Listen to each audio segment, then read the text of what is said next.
ಅಭಿಷೇಕ್ ಶರ್ಮಾ 25 ವರ್ಷ ವಯಸ್ಸಿನ ಈ ಯುವಕ ಭಾರತೀಯ ಕ್ರಿಕೆಟ್ ತಂಡದ ಸ್ಫೋಟಕ ಬ್ಯಾಟರ್. ಹೊಡಿಬಡಿ ಆಟಕ್ಕೆ ಫೇಮಸ್ ಆಗಿರುವ ಅಭಿಷೇಕ್ ಅವರದ್ದು ಐಸಿಸಿ ಟಿ20 ವಿಶ್ವಕಪ್ನಲ್ಲಿ ಝೀರೋ ಪರ್ಫಾರ್ಮೆನ್ಸ್.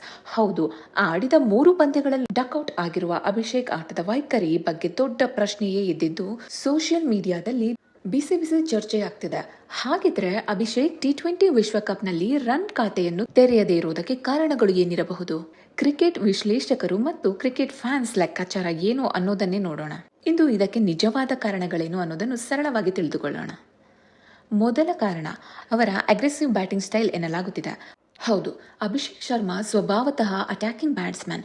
ಮೊದಲ ಬಾಲ್ನಿಂದಲೇ ಬೌಂಡ್ರಿ ಅಥವಾ ಸಿಕ್ಸರ್ ಹೊಡೆಯುವ ಪ್ರಯತ್ನದಲ್ಲೇ ಇರ್ತಾರೆ. ಕೆಲವೊಮ್ಮೆ ಟಿ20 ಕ್ರಿಕೆಟ್ನಲ್ಲಿ ಇದು ದೊಡ್ಡ ಅಡ್ವಾಂಟೇಜ್ ಆಗಬಹುದು. ಆದರೆ ಟೈಮಿಂಗ್ಸ್ ತಪ್ಪಿದ್ರೆ ವಿಕೆಟ್ ಕಳೆದುಕೊಳ್ಳೋದು ತುಂಬಾನೇ ಈಸಿ.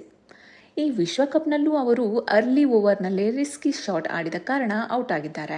ಇನ್ನು ಎರಡನೇ ಕಾರಣ ಅಪೋಸಿಟ್ ಟೀಮ್ಸ್ನಿಂದ ರೂಪಿತವಾದ ವಿಶೇಷ ಪ್ಲಾನಿಂಗ್ ಇರಬಹುದು.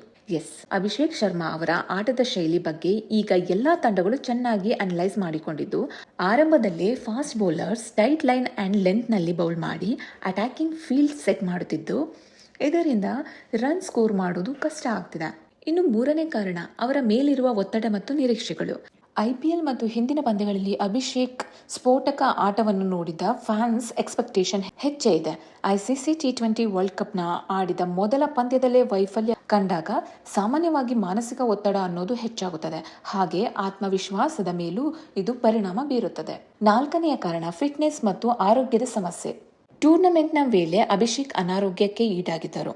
ಕಂಟಿನ್ಯೂಸ್ ಮ್ಯಾಚ್ ಪ್ರಾಕ್ಟೀಸ್ ಇಲ್ಲದೆ ಇರೋದು ಕೂಡ ಅವರ ಆಟದ ಮೇಲೆ ಇಂಪ್ಯಾಕ್ಟ್ ಮಾಡಿರಬಹುದು. ಇದೀಗ ಭಾರತೀಯ ಕ್ರಿಕೆಟ್ ಅಭಿಮಾನಿಗಳಲ್ಲಿ ಇರುವ ಕುತೂಹಲ ಏನಪ್ಪಾ ಅಂದ್ರೆ, ಫಾರ್ಮ್ ಕಳೆದುಕೊಂಡಿರುವ ಅಭಿಷೇಕ್ ಶರ್ಮಾ ಅವರನ್ನು ಸೂಪರ್ 8ನಲ್ಲಿ ಆಡಿಸ್ತಾರೋ ಇಲ್ವೋ ಅನ್ನೋದು. ಹೌದು, ಭಾನುವಾರ ದಕ್ಷಿಣ ಆಫ್ರಿಕಾ ಮತ್ತು ಭಾರತ ಮುಖಾಮುಖಿಯಾಗಲಿದ್ದು, ಭಾರತ ತಂಡದಲ್ಲಿ ಮಹತ್ವದ ಬದಲಾವಣೆ ಆಗಬಹುದು ಎಂದು ಹೇಳಲಾಗುತ್ತಿದ್ದು, ಅಭಿಷೇಕ್ ಶರ್ಮಾರನ್ನು ಕೈಬಿಡುವ ಸಾಧ್ಯತೆಯ ಲೆಕ್ಕಾಚಾರ ಜೋರಾಗಿದೆ. ಇನ್ನು ಅಭಿಷೇಕ್ ಶರ್ಮಾರ ಬದಲು ಸಂಜು ಸೈಮನ್ಸ್ ಅವರಿಗೆ ಅವಕಾಶ ನೀಡುವ ಸಾಧ್ಯತೆ ಇದೆ ಎನ್ನಲಾಗುತ್ತಿದೆ. ಆದರೆ ಅಧಿಕೃತವಾಗಿ ಭಾರತದ ಪ್ಲೇಯಿಂಗ್ 11 ಘೋಷಣೆಯಾಗುವವರೆಗೂ ಏನನ್ನೂ ಹೇಳೋಕ್ಕಾಗಲ್ಲ. ಒಂದು ವೇಳೆ ಅಭಿಷೇಕ್ ಅವರನ್ನೇ ಮುಂದುವರಿಸಿದರೆ ಅಭಿಷೇಕ್ ಶರ್ಮಾ ಕಂಬ್ಯಾಕ್ ಮಾಡ್ತಾರೆ ಅಂತ ನಿಮ್ಗೆ ಅನ್ಸುತ್ತಾ? ಕಮೆಂಟ್ ನಲ್ಲಿ ತಿಳಿಸಿ. ಇನ್ನೂ ಇಂತಹ ಕ್ರಿಕೆಟ್ ಅಪ್ಡೇಟ್ಸ್ಗಾಗಿ ತಪ್ಪದೆ ನಮ್ಮ ಚಾನಲ್ ಸಬ್ಸ್ಕ್ರೈಬ್ ಮಾಡೋದನ್ನ ಮರಿಬೇಡಿ.